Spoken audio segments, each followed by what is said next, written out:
Surely you can beg better than that for your Asian lady action star. So, how did we get from anime Wong to K-drama K-princess of today?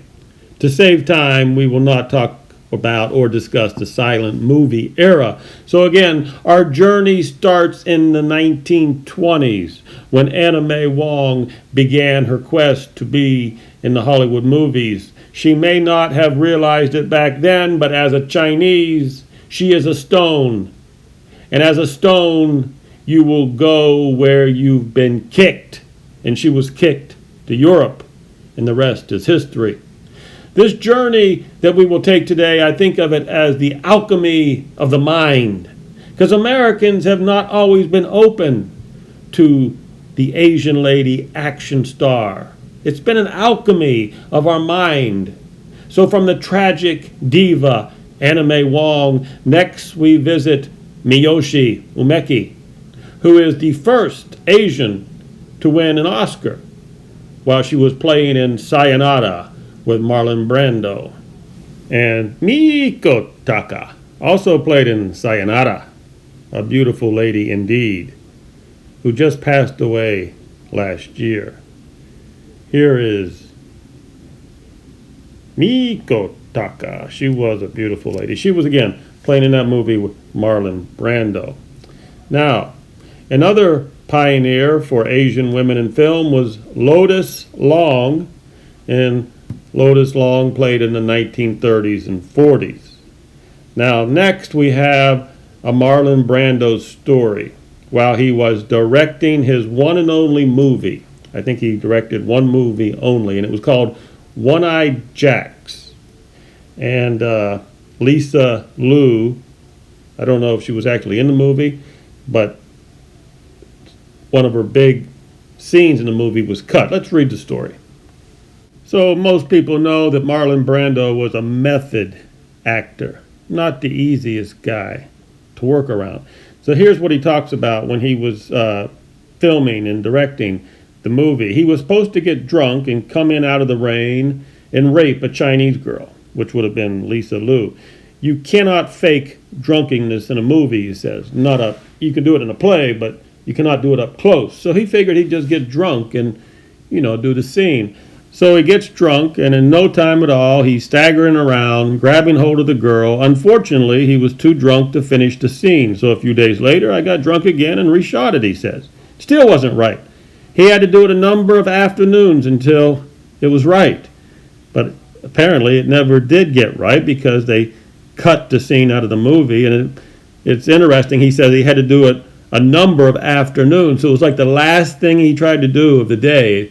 Oh, okay, let's go ahead and rape this Chinese girl. It's the end of the day. And, that's how they were back then. And anyhow, I thought this was an interesting story. Unfortunately, for Lisa Liu, this must have given her nightmares, this whole situation. And they cut the scene out of the movie.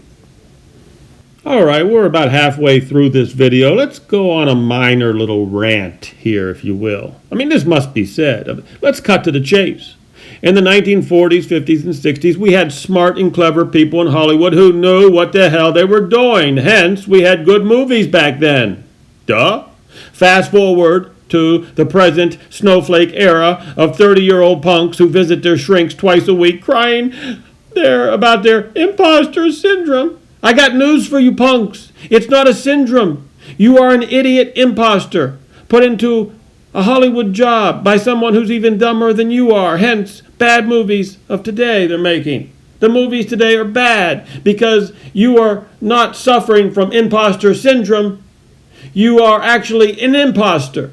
You cannot shine the shoes of the real men back in the 40s and 50s and 60s. And I say real men who made movies back then. Are there any real men today in Hollywood? That's probably doubtful.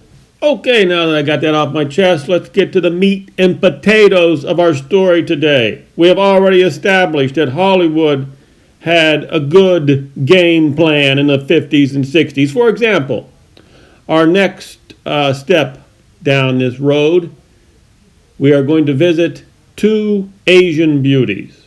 And they are your Asian. Eurasian stunning, beautiful lookers. We're now going down that beautiful road of Nancy Kwan and Franz Nuyen. Now, we all know about the Nancy Kwan's 1960 classic role in the world of Susie Wong. I mean, I can remember when I first saw that movie, The World of Susie Wong. I thought I was going to go crazy. It was one of the greatest movies I ever seen. She was born to play that role. I mean, Nancy Kwan, I cannot say enough good things about Nancy Kwan. But what is lesser known is Franz Nuyen, who was originally cast to play that role. In fact, for 500 or 700 performances, depending on who you talk to, Franz Nuyen played the role of Susie Wong on Broadway between 1958 and 1960. She played that role for almost the entire run. I think she played it for the entire run except for like the last week or two. Joshua Logan is the man who pretty much found Franz and taught her. He taught her everything. He taught her how to act. She spoke only French back then, and her English was very, very little to none. But she was a fast learner, and she was supposed to play in the movie role in 1960 of Susie Wong, but it did not happen.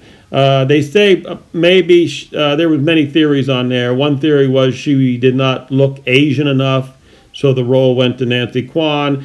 Another theory was there was lawsuits behind the scenes, or maybe even, in my opinion, maybe even there's even a thought that maybe Nancy Kwan's English skills were a little better than Franz. I don't know, but this is an amazing story, an amazing actress.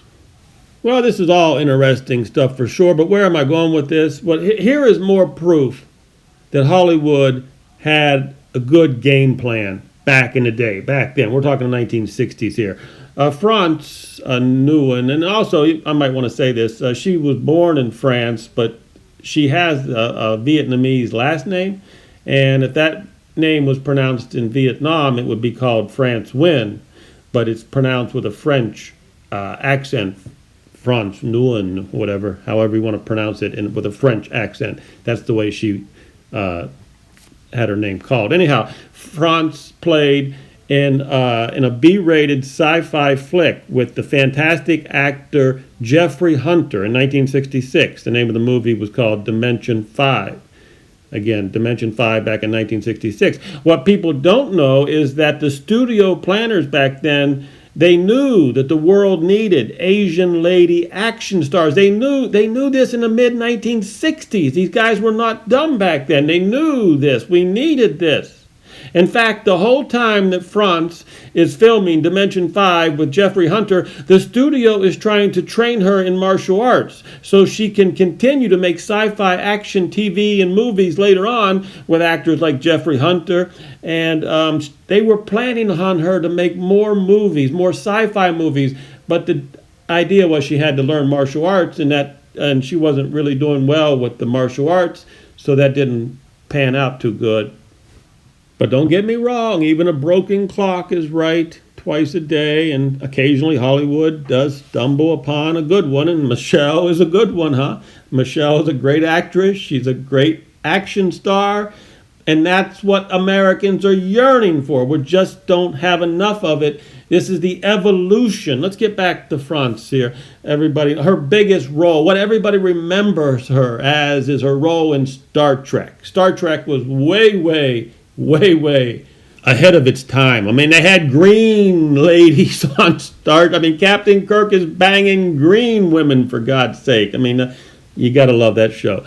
So that's her famous role there, Franz. And anyhow, so even though we have Michelle and we have Lucy Liu and Gogo Yubari and Kill Bill, it is not enough, I tell you. I say it again, it is not enough to quench the Americans' thirst and their lust for Asian lady action stars. We need more. But sadly, Hollywood is sailing down the river of denial.